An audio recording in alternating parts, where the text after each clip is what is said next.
Salut les amis, c'est le Grognard. Aujourd'hui, on s'attaque à un monument de la télévision française, la Star Academy.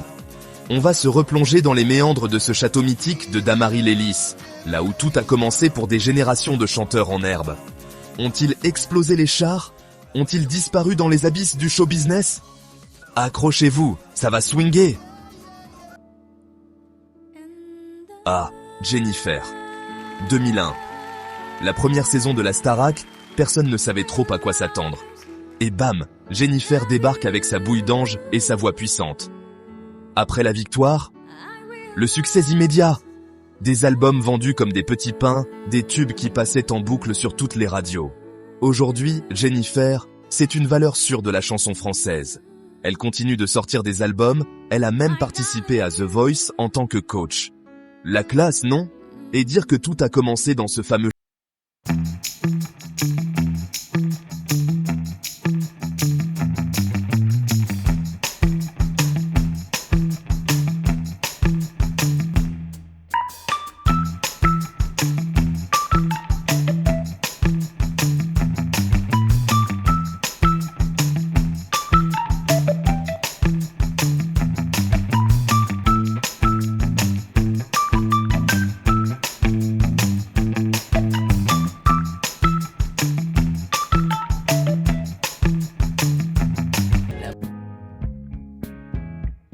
Élodie Frégé, lauréate de la saison 3, c'était la classe incarnée.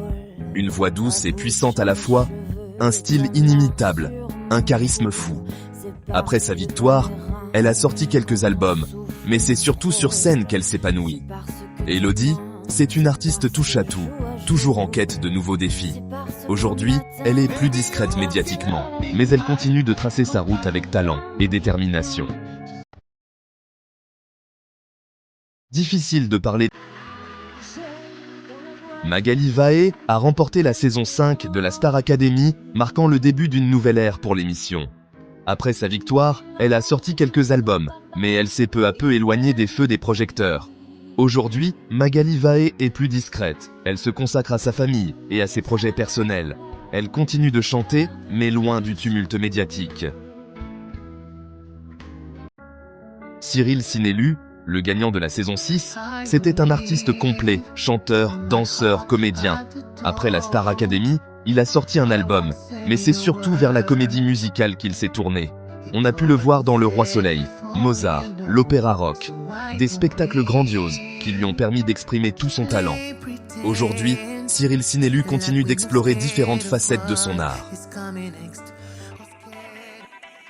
2007, Quentin Mosimann, le magicien des platines.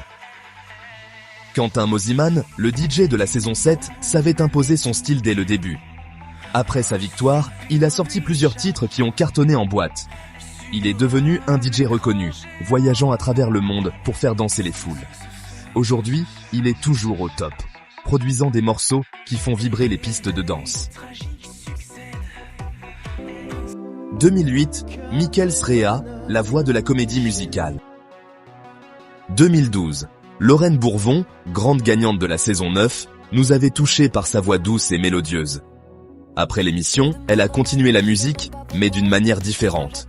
Elle a rencontré l'amour auprès d'un autre musicien, et ensemble, ils ont formé un duo. Leur musique, c'est un mélange de folk et de pop, avec des textes remplis de poésie et d'émotion. Lorraine Bourvon, c'est l'exemple d'une artiste qui a su trouver sa voix loin des projecteurs. 2022. Anisha, la dernière gagnante féminine. Pierre Garnier, le dernier gagnant en date, a marqué la saison 11 par son énergie débordante et son style bien à lui. Un vrai showman qui ne recule devant rien pour mettre le feu à la scène. Depuis sa victoire, Pierre Garnier enchaîne les concerts et les collaborations. Il a sorti quelques titres qui ont bien marché et il prépare actuellement son premier album.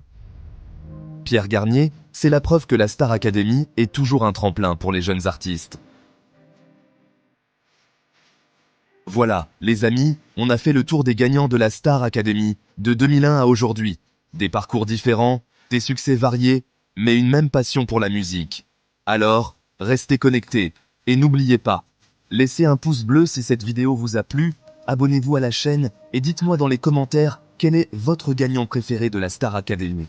et aussi avec cette saison 2024 qui débute. Quel est votre favori ou favorite? Lâchez vos paris.